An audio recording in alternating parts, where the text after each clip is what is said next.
Hello, എല്ലാവരും സുഖമായിട്ടിരിക്കുന്ന വിചാരിക്കുകയാണ്. ഞാൻ കഴിഞ്ഞ ദിവസം ഒരു വീഡിയോ കണ്ടേ. അപ്പോൾ ആ വീഡിയോനെ പറ്റി സംസാരിക്കാൻ വേണ്ടി വന്നതാണ്. ഇൻസ്റ്റാഗ്രാമിൽ കണ്ടൊരു വീഡിയോ ആണ്. ഒരാൾ എന്നിട്ട് ഒരു പെൺകുട്ടിയോട് ചോദിക്കുകയാണ്, നിങ്ങളുടെ ലൈഫിൽ ഏറ്റവും വലിയ റിഗ്രറ്റ് എന്താണ്? അപ്പോൾ പെൺകുട്ടി ഒരു സെക്കൻഡ് പോലും ആലോചിക്കാണ്ട് ആ പെൺകുട്ടി പറയുന്നുണ്ട്, എന്റെ ലൈഫിൽ ഏറ്റവും വലിയ റിഗ്രറ്റ് എന്റെ മാരേജ് ആണ്.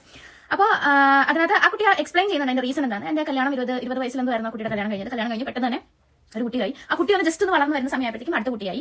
അപ്പോൾ പുള്ളിക്കാരിക്ക് അവരുടെ സിംഗിൾ ലൈഫ് എൻജോയ് ചെയ്യാൻ പറ്റിയിട്ടില്ല. കല്യാണം കഴിഞ്ഞപ്പോഴത്തേക്കും ഹസ്ബൻഡോട് എൻജോയ് ചെയ്യാൻ പറ്റില്ല എന്നുള്ളതല്ല, നമുക്കൊരു റെസ്പോൺസിബിലിറ്റി ഉണ്ട്, നമ്മുടെ കമ്മിറ്റ്മെന്റ് ഉണ്ട് നമ്മുടെ ലൈഫിനോട്, നമ്മുടെ ഫാമിലിയോട് അല്ലേ. അപ്പോൾ ആ ഒരു കമ്മിറ്റ്മെന്റ് കാരണം പുള്ളിക്കാരിക്ക് അധികം എൻജോയ് ചെയ്യാൻ പറ്റില്ല എന്നൊക്കെ പുള്ളിക്കാരി വളരെ ക്ലിയർ ആയിട്ട് ആ വീഡിയോയിൽ പറയുന്നുണ്ട്. അപ്പോൾ ഇതിന്റെ അടിയിൽ ഫുള്ള് കമന്റ്സ് ആണ്, ഒരുപാട് കമന്റ്സ് വന്നിട്ടുണ്ട്. അപ്പോൾ കമന്റ്സ് എന്താ വളരെ രസമാണ് കമന്റ് വായിക്കാൻ.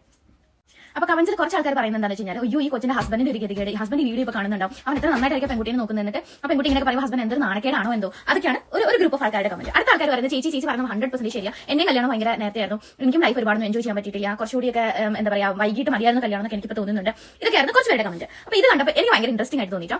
അപ്പോൾ എന്നോട് ഇപ്പോൾ ഒരാൾ ഈ ക്വസ്റ്റൻ ചോദിക്കുകയാണെങ്കിൽ ഓഫ് കോഴ്സ് ഞാനും പറയും എന്റെ ലൈഫിൽ ഏറ്റവും വലിയ റിഗ്രറ്റ് എന്ന് പറയുന്നത് എന്റെ കല്യാണമായിരുന്നു. എന്റെ കല്യാണം എന്റെ 23ാമത്തെ വയസ്സിലായിരുന്നു. ഞാൻ പഠിച്ചിറങ്ങി ഉടനെ കല്യാണം കഴിച്ചു. എന്റെ ലവ് മാരേജ് ആയിരുന്നു. എന്റെ ഹസ്ബൻഡായിട്ട് ഞാൻ പരിചയപ്പെട്ടു. അപ്പം അവർക്ക് ഡിമാൻഡ് പെട്ടെന്ന് തന്നെ കല്യാണം വേണമെന്നുള്ളതായിരുന്നു. എനിക്കും ആ സമയത്ത് ഭയങ്കര സന്തോഷമായിരുന്നു പെട്ടെന്ന് കല്യാണം കഴിക്കാം. അപ്പോൾ എന്റെ മനസ്സിൽ ഒറ്റ കാര്യമുള്ളൂ, ഒരു ഹൗസ് വൈഫ് ആയിട്ടിരിക്കാം, സുഖമാണ്. എന്റെ ഹസ്ബൻഡ് പുറത്തായിരുന്നു, അപ്പം വീട്ടിലിരിക്കുക, കാര്യങ്ങൾ നോക്കുക, എന്ത് സുഖം. പക്ഷേ സത്യം പറഞ്ഞു കഴിഞ്ഞാൽ എന്റെ ഹസ്ബൻഡ് തിരിച്ചു പോയി കഴിഞ്ഞപ്പോൾ എനിക്ക് മനസ്സിലായി ഇതൊന്നും അല്ല ലൈഫ്. കാരണം കല്യാണം കഴിഞ്ഞ ഉടനെ ഒരു ഹണിമൂൺ ഫേസ് എന്നൊക്കെ പറഞ്ഞൊരു സമയമുണ്ടല്ലോ, അതൊന്നും ഞങ്ങൾക്ക് കിട്ടിയില്ല ആക്ച്വലി. പെട്ടെന്ന് എന്റെ ഹസ്ബൻഡ് തിരിച്ചു പോയി. പിന്നെ ഞാൻ ഒറ്റയ്ക്കാണ്. പിന്നെ എനിക്ക് എന്താ ജോലിയുടെ കാര്യങ്ങൾ നോക്കണം, എവിടെയെങ്കിലും ജോലി അന്വേഷിക്കണം, എവിടെയെങ്കിലും കാരണം പൈസ ഉണ്ടാക്കണം, ഇങ്ങനത്തെ കാര്യങ്ങളൊക്കെ എന്റെ മനസ്സിൽ. അപ്പോൾ സത്യം പറഞ്ഞു കഴിഞ്ഞാൽ എനിക്ക് എന്റെ സിംഗിൾ ലൈഫ് എൻജോയ് ചെയ്യാൻ പറ്റിയിട്ടില്ല.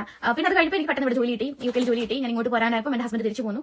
അപ്പം അവിടെ പിന്നെ ഒരു സെപ്പറേഷൻ വന്നു. പിന്നെയും ഞാൻ തിരിച്ചുകൊണ്ട് പോകുന്ന കാര്യങ്ങളായി. തിരിച്ചിവിടെ വന്നു കഴിഞ്ഞാൽ പ്രഗ്നന്റ് ആണെന്ന് അറിയുന്നു. അപ്പോൾ കുട്ടി വന്നു കഴിഞ്ഞപ്പോഴത്തേക്ക് ഞങ്ങളുടെ ലൈഫ് ഫുള്ളായിട്ട് ചേഞ്ച് ആയി. അപ്പോൾ മൊത്തത്തിൽ ഒരുപാട് ചേഞ്ചസ് ഞങ്ങളുടെ ലൈഫിൽ വന്നു. അപ്പോൾ നിങ്ങളോട് എനിക്ക് പറയാനുള്ളത്, ഇപ്പോഴത്തെ കുട്ടികളോട് എനിക്ക് പറയാനുള്ളത്, നിങ്ങൾ നന്നായിട്ട് പഠിക്കുക, ഫിനാൻഷ്യലി ഇൻഡിപെൻഡന്റ് ആവുക, സ്റ്റേബിൾ ആവുക. ഇതാണ് ലൈഫിൽ ഏറ്റവും വലിയ കാര്യം. നമുക്ക് വേണ്ടി സമയം കണ്ടെത്തുക, നമ്മൾ ഇൻഡിപെൻഡന്റ് ആവുക, നമ്മൾ ഒരുപാട് എൻജോയ് ചെയ്യുക. എന്നിട്ട് നിങ്ങൾക്ക് തോന്നുകയാണ് ഇനി എനിക്കൊരു കൂട്ട് വേണം, എനിക്കൊരു പാർട്ട്ണറെ വേണം, എന്റെ കൂടെ എന്നെ പോലെ ഒരാൾ എനിക്ക് വേണമെന്ന് തോന്നുമ്പോൾ മാത്രം നിങ്ങൾ സറണ്ടർ ആവുക. അതാണ് എന്റെ ഒരു അഭിപ്രായമായിട്ട് ഞാൻ പറയുന്നത്. പിന്നെ അത് കഴിഞ്ഞ് നിങ്ങൾക്ക് അപ്പോഴും എൻജോയ് ചെയ്യാനായിട്ട് നമുക്ക് സമയം കിട്ടും, ഒരുപാട് നിങ്ങളുടെ പാർട്ട്ണറിനൊപ്പം നിങ്ങൾക്ക് ഒരുപാട് സമയം കിട്ടും എൻജോയ് ചെയ്യാൻ. പക്ഷേ അപ്പോൾ നമുക്ക് റെസ്പോൺസിബിലിറ്റീസ് വരും. ഓഫ് കോഴ്സ് നമ്മുടെ എന്റെ ഹസ്ബൻഡ് പറയുകയാണെങ്കിൽ എനിക്ക് ഇഷ്ടമുള്ള പോലെ ചെയ്തോളൂ എന്ന് പറഞ്ഞാലും എനിക്ക് എന്റെ ഫാമിലിയോട് ഒരു കമ്മിറ്റ്മെന്റ് ഉണ്ട്, എനിക്ക് എന്റെ കുട്ടിയോടും എന്റെ ഹസ്ബൻഡിനോട് ഒരു കമ്മിറ്റ്മെന്റ് ഉണ്ട്, ഒരു ഉത്തരവാദിത്വമുണ്ട്.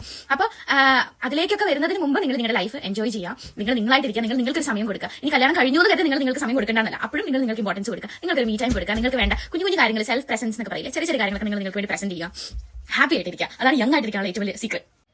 അപ്പോൾ എനിക്ക് ആ വീഡിയോ കണ്ടപ്പോൾ ഭയങ്കര ഇൻട്രസ്റ്റിംഗ് ആയിട്ട് തോന്നി, ഇതൊന്ന് സംസാരിക്കണം തോന്നി. ഞാനിങ്ങനെ ആധികാരികമായിട്ട് സംസാരിക്കുന്ന ഒരാളൊന്നും അല്ല, എനിക്ക് സംസാരിക്കാൻ അറിയുന്ന ഒരാളുമല്ല. പക്ഷേ എനിക്കിത് കണ്ടപ്പോൾ വീഡിയോ കണ്ടപ്പോൾ വളരെ സ്ട്രൈക്കിംഗ് ആയിട്ട്, വളരെ ഇൻട്രസ്റ്റിംഗ് ആയിട്ട് ആ കുട്ടി ഓഫ് കോഴ്സ് ആയിട്ട് മൈൻഡിലുള്ള ഒരു കാര്യമായിരിക്കും പറഞ്ഞത്, അതിന്റെ ഒരു സിറ്റുവേഷൻ ആയിരിക്കും, അത് ഫേസ് ചെയ്തിട്ടുള്ള ഒരു കാര്യം. ഇനി വരുന്ന കുട്ടികൾ അത് ഫേസ് ചെയ്യാതിരിക്കാൻ വേണ്ടിയിട്ടായിരിക്കും ആ കുട്ടി അത് പറഞ്ഞിട്ടുണ്ടാവുക. ഓഫ് കോഴ്സ് അതൊരിക്കലും അതിന് ഭർത്താവിനെ നാണെടുക്കാൻ വേണ്ടിയിട്ട്, വിഷമിപ്പിക്കാൻ വേണ്ടിയിട്ട് ഒന്നും ആയിരിക്കില്ല. കമന്റിൽ ഒരുപാട് കാര്യങ്ങൾ വളരെ മോശം രീതിയിൽ അവരെ കുറ്റം പറയുന്ന രീതിയിലൊക്കെ കണ്ടു. എനിക്ക് അങ്ങനെ തോന്നില്ല കേട്ടോ. അപ്പോൾ എഡ്യൂക്കേഷൻ ഇമ്പോർട്ടൻസ് കൊടുക്കുക, നിങ്ങൾ നന്നായിട്ട് പഠിക്കുക, നിങ്ങൾക്ക് വേണ്ടി സമയം കണ്ടെത്തുക, ഹാപ്പി ആയിട്ടിരിക്കുക, യങ് ആയിട്ടിരിക്കുക.